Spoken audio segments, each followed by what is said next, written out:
All right, this is Rudkowski of WeAreChange.org here at the Nexus Conference, and we have the distinct pleasure to be joined by the one and only Dennis Kucinich, an incredible human being, former congressman. And the stories that we're going to tell here, you just told me, hasn't been told yet.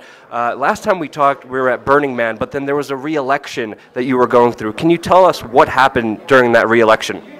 Well, my district, which I represented in the Cleveland area for 16 years, was part of a redistricting that occurred in Ohio.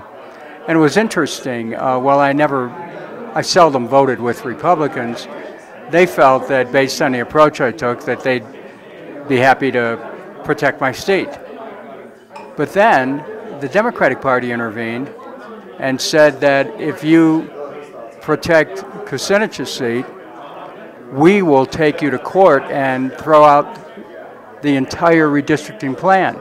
Wow. So the successful redistricting plan in Ohio in 2012 was contingent on meeting the Democrats' demand that my seat, representing the Cleveland area, would be cut up in about 4 or 5 pieces, which essentially eliminated my seat. And I don't mention this because I feel like I was deprived of anything, but the people of Cleveland, the city always had, anywhere from 1 to 4 congressional seats.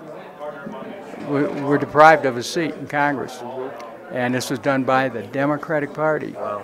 I mean, you were one of the most prominent Democrats out there, and also one of the few and one of the bravest ones who was giving out a message of anti-war, which I think was critically important. We've seen similar redistricting happening in collusion with Democrats and Republicans against Cynthia McKinney that prevented her from winning again. Do you think it was your anti-war sentiment that really caused the Democrats to go against you? Yes. I think the party has been addicted to war. Now, not all Democrats, but the party leaders have made it so that wars are funded. I voted against funding. So wars are prosecuted. I voted against prosecuting wars. And I took on my own party on this question over and over and over, saying, if there's what is the difference between a Democratic and Republican Party? And when Democrats vote for war, or when they say they're opposed to war and they vote to fund wars, they keep up a system that is depriving the very people we say we want to help of the resources for the kind of life they want. This addiction to war is the most serious problem confronting our government. It deprives the American people of trillions of dollars that could be used to build a good life. It puts us at odds with people all over the world. It kills innocent people. It causes thousands of American servicemen and servicewomen to lose their lives, often for wars based on lies. Today, the Department of Defense can't even pass an audit. No one knows where the money's going. So it's a racket. Yep. And it becomes self-perpetuating. And both political parties are involved in it. And so I had no hesitation to talk about this and to call for votes, one time after another. Press votes on withdrawal, on not going in, on standing up for the Constitution, Article 1, Section 8, where Congress doesn't let undeclared wars proceed. So these are things that made my own Democratic Party leaders very unhappy, because they're looking for people that kind of go with the status quo. And right now the status quo puts us on a trajectory towards death, not life. Yeah, you're 100% right about that, and the hypocrisy is highlighted with what just happened a few days ago in the Senate with record supposed defense spending that was passed bipartisanly by the Democrats and the Republicans. It does seem that the U.S. empire is not only addicted to war, but it is their main kind of avenue. From my understanding, it's kind of related to the petrodollar. And my understanding is it's the only reason why the U.S. has its kind of world standing is because of its military standing. I wanted to get more in depth with you maybe on some of the foreign policy moves that Donald Trump did, because as a candidate, he promised a lot of great things. He said, we're going to defeat ISIS, work with Russia, and now it seems like he's battling and moving his chess pieces, contradicting Russia, starting conflicts against the Syrian government, harsh words towards Venezuela, harsh words towards Iran, harsh words towards North Korea, harsh words towards China. How do you see Donald Trump now as president with his foreign policy, and is there any difference with Barack Obama's foreign policy? Well, neoconservatives have had a tremendous impact on policy in the United States, beginning with pushing George Bush to attack Iraq.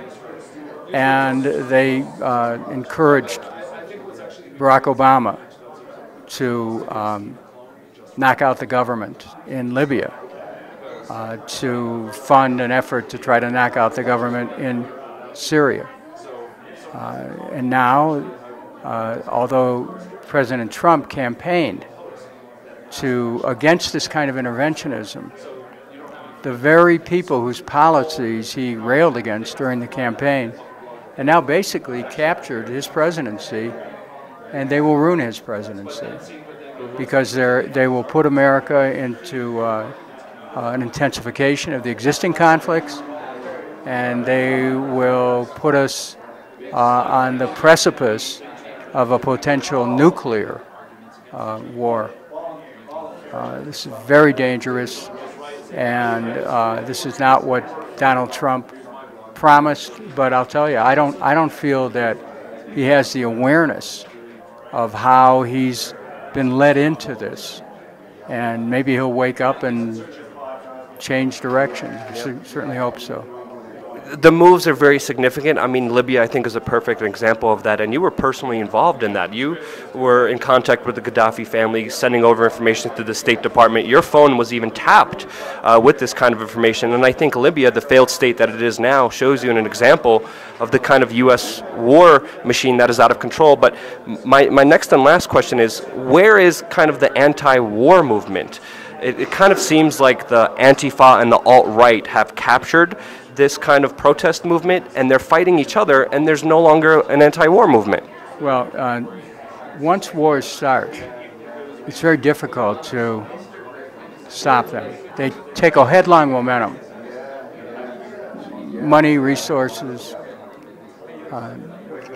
The way to stop a war is to have the election of a president depend upon it. I think if Bernie Sanders had made that the issue, he would have defeated Hillary Clinton. If he had had the nomination, he probably would have won the election. But he was reluctant to raise that issue as a major issue in the 2016 campaign. And I'm sure that he thinks about that often now. We need to make it the compelling and defining issue. Let the American people decide if we want to spend the treasure and the lifeblood of this nation and put our sons and daughters on the altar of the military-industrial complex forever, or if we want to reclaim the nation and reclaim our capacity to meet the needs of the American people. They haven't really had a vote on that in a very clear way.